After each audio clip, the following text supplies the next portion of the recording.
Let's start with the Niners. Alex, they, of course, get to overtime of the Super Bowl. Not enough.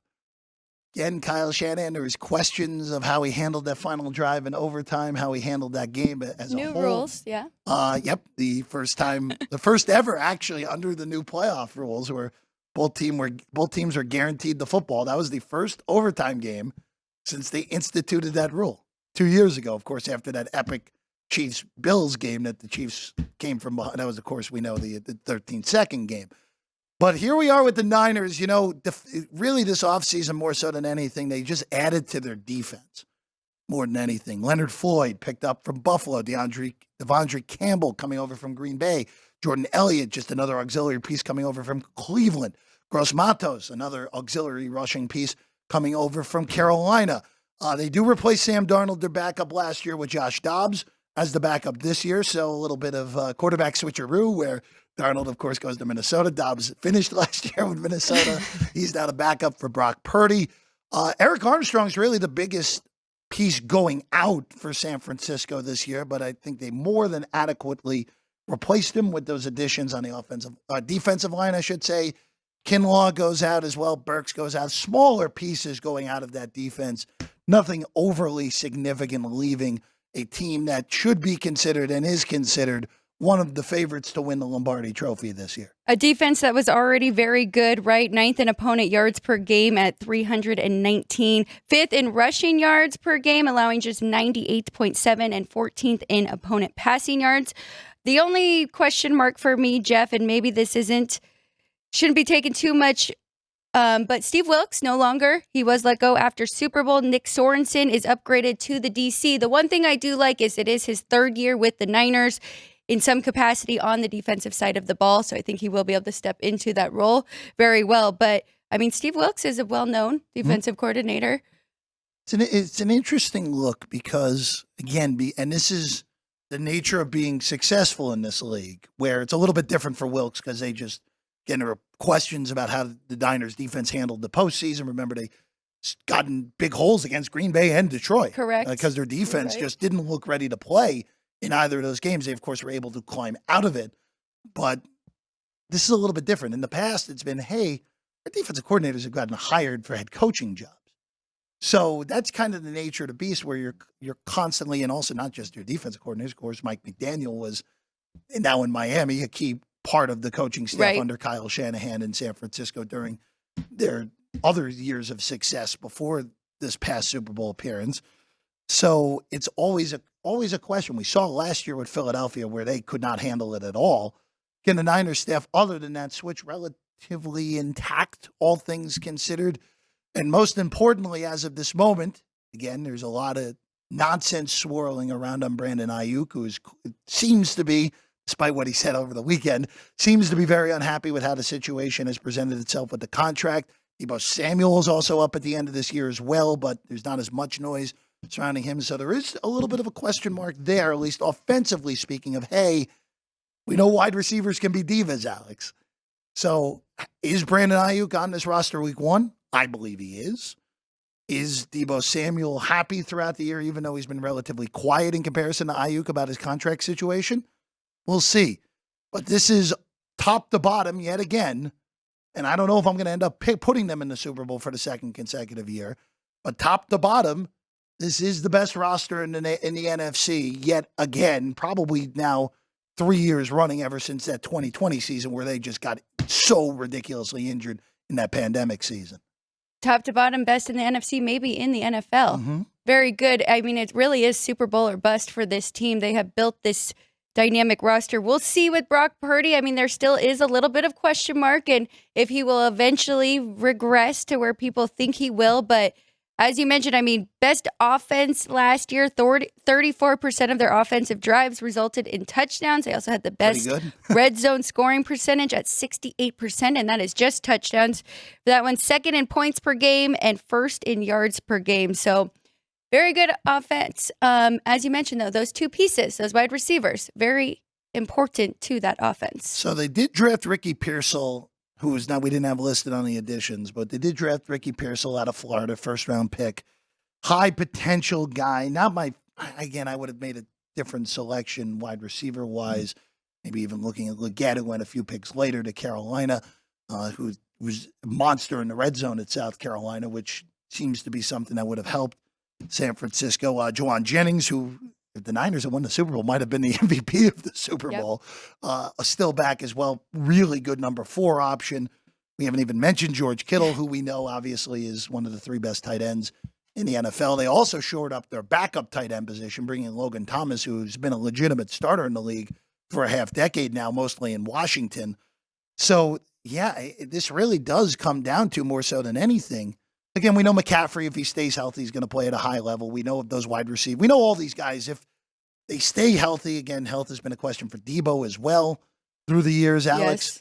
If these guys stay healthy, there's no reason to think this team's not going over that, even though it is, again, 11.5 win total. Juice to the under, because when you have a win total that high, it's hard to go over in this league. You have to imagine this is still a 12, 13 win team if everyone stays healthy and happy here on this team.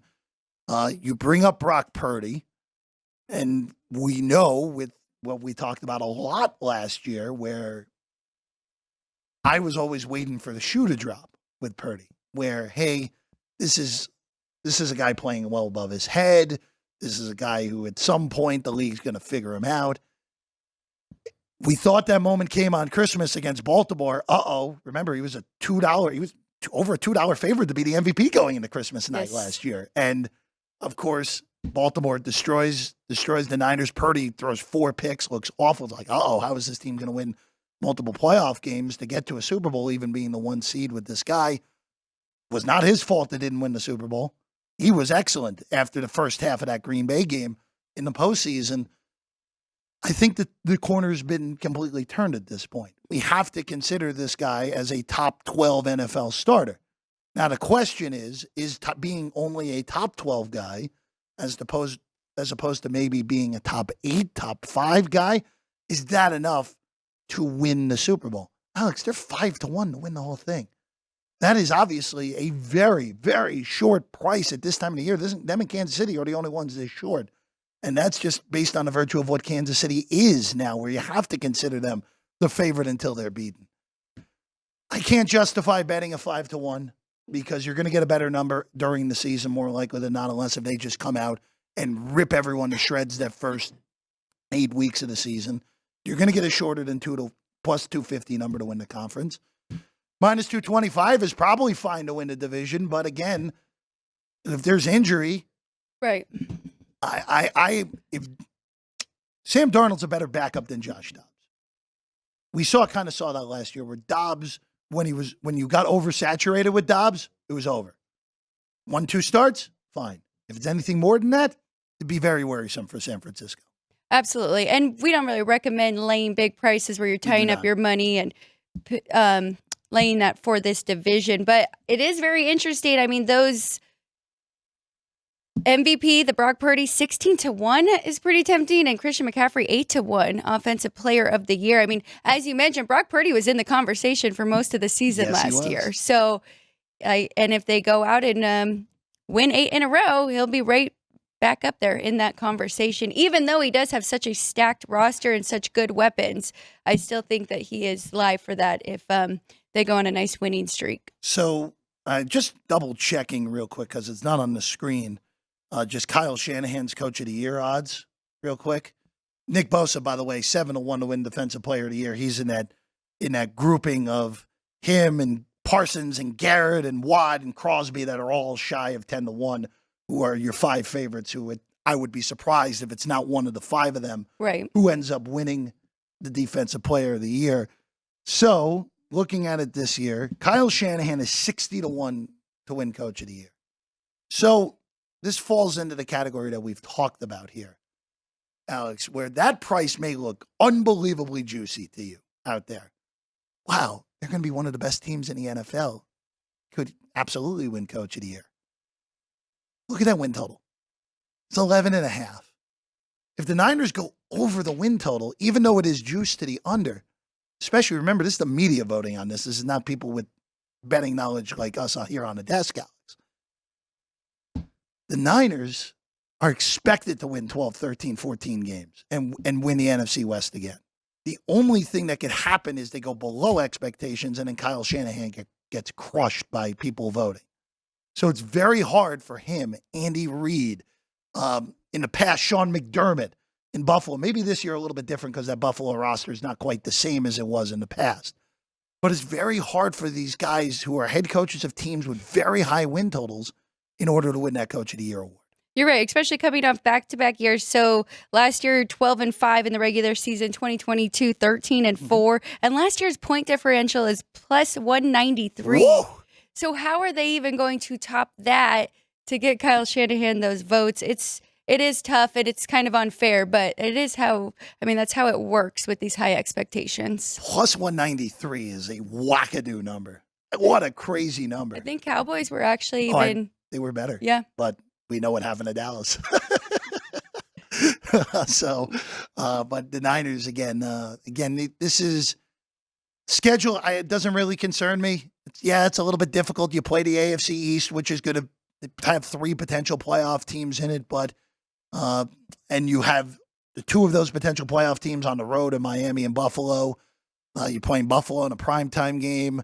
You do have to go to Green Bay. You get Kansas City at home, which is a good draw. But again, when you're supposed to be as good as they are, it doesn't really concern me. And really, the schedule strength is the reason that juice is under instead of even or over here on the Niners. I know you don't know this off the top of your head, but you might have an idea. Favored in majority of those games? Eyeballing it right now, again, I'll have to double check. The only game that I would even possibly see them being a dog in would be, Buffalo's not as strong anymore. Right. I think they're favored, at least at the moment, basically in every single game. And if not, they're a 1-point dog, 1.5-point dog in those games on the road against the AFC East, on the road in Green Bay. Nothing else in that stands out. Kansas City and Dallas, if they were on the road, they'd be a dog, but I don't think they'd be correctly a dog in Dallas. I think they should be favored. And Kansas City would be favored, but not by a lot. So I think at a max, they're a dog in 2. At a max right now. And I know DK has some numbers up, but we know those numbers can be a little bit funky down the road. Yeah, that's looking at it. I was thinking potentially at Bills, maybe at Packers, and then depending on the Dolphins and how they do, especially if they beat up on all the lesser teams. Again, they'll still have a pretty good power rating. So at Miami. Well, and also, too, if Miami actually beat some good teams this year, then even we can more actually so, look at them as a real threat. Where last year they beat one good team the whole year, and it was just the NFC version of themselves in Dallas. So be interesting. Also, that Lions game, Week 17, is also in Santa Clara. So, again, arguably the 3 best, I'm not saying they are, but arguably the 3 best teams on their schedule are all going to Santa Clara this year. So we'll see how that all plays out with the Niners. Hi, everyone. I'm Jeff Parles. And I'm Alex White. Thank you for watching this clip of Sports by the Book. Please like the video, comment, and subscribe. We live stream the show right here every day on this channel. Also, you can catch the podcast version on your favorite podcast platform. All the links are in the description below. We appreciate you, and we'll see you next time.